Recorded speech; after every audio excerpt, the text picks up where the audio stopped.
আমার পয়েন্টটা খুব পরিষ্কার। আমি একটা নির্দিষ্ট প্রেক্ষাপটে দায়িত্ব নিয়েছিলাম। সেই প্রেক্ষাপটে দায়িত্ব নেওয়ার পরে যতদূর সম্ভব আমরা অবনতি করেছি। ওই ক্রান্তিকালীন অবস্থা উন্নতি হয়েছে, অর্থাৎ আমার দায়িত্ব শেষ হয়েছে। It was never an employment for me.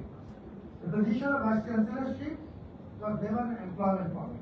It was a special responsibility. এবং সেদিকে I treated them this responsibility as a public trust.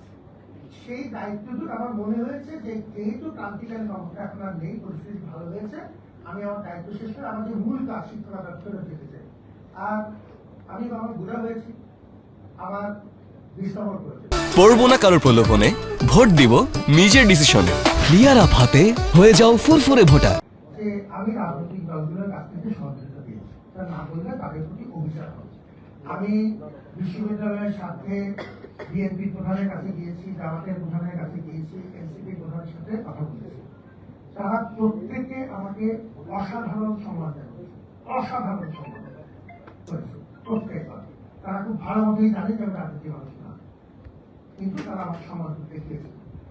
ডাকসুই বলেন বা তার আগের পরিস্থিতিটা বলেন, 11 মাসের যে প্রস্তুতি, কোন রকম বড় মাপের এই সংঘাত রক্তপাত হয়নি।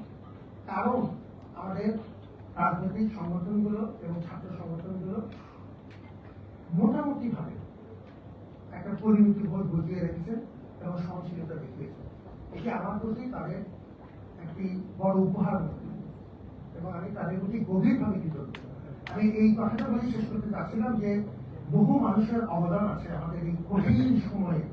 তারপরে আমি মাঝে মাঝে চোখ বন্ধ করে চিন্তা করি যে কি কঠিন সময় আমি অতিক্রম করেছি, আল্লাহ রহমতের মানুষের ভালোবাসা। আমি অনেক মানুষের কাছে আমার এসএমটি সিনিয়র ম্যানেজমেন্ট টিম সাংবাদিকের কথাই বলেছি, বিশেষ করে ডাকসুর সময় সাংবাদিকরা যে যে মনিটরিং এর দায়িত্বটা পালন করেছে, সেটি এই পুরো প্রক্রিয়াটাকে একটা গ্রহণযোগ্যতা এবং বিশ্বাসযোগ্যতা দিয়েছে। তাদের কথা আমার গভীর কৃতজ্ঞতা আছে। যে সাংবাদিক দায়িত্ব পালন করতে গিয়ে মারা গিয়েছে, আমি এখনো, এবং এটা আমি এখানে করছি, তার জন্য দোয়া করছি, কোন কঠিন ব্যাপার। আমি এখনো মনে করি যে রাজনৈতিক দলগুলো একটা সম্পূর্ণ অরাজনৈতিক মানুষকে যতটুকু সহযোগিতা করা সম্ভব তারা করেছে। এটা যদি বলি যে কলেজে তো উন্নয়ন হবে, এখন পর্যন্ত এরকম কোনো ইঙ্গিত আমাকে দেয়নি, বরং বিপরীতটা হয়েছে। আমি এটা কাউকে বলে এটা করিনি, আপনার সাথে হঠাৎ আজকে 2-3 ঘন্টার নোটিশে আমি এটা জানালাম, এটা নিয়ে জানালাম, যাতে এটা মনে না হয় যে কোনো রাজনৈতিক সরকারের প্রতি বিরূপ হয়ে বা তারা আমার প্রতি বিরূপ হয়েছে সেখানে চলে আসে। আমি আমার দায়িত্ব যে মাপকাঠি ভিত্তিতে দিয়েছিলাম, আমার যে বিচারে সেই মাপকাঠি অর্জিত হয়েছে।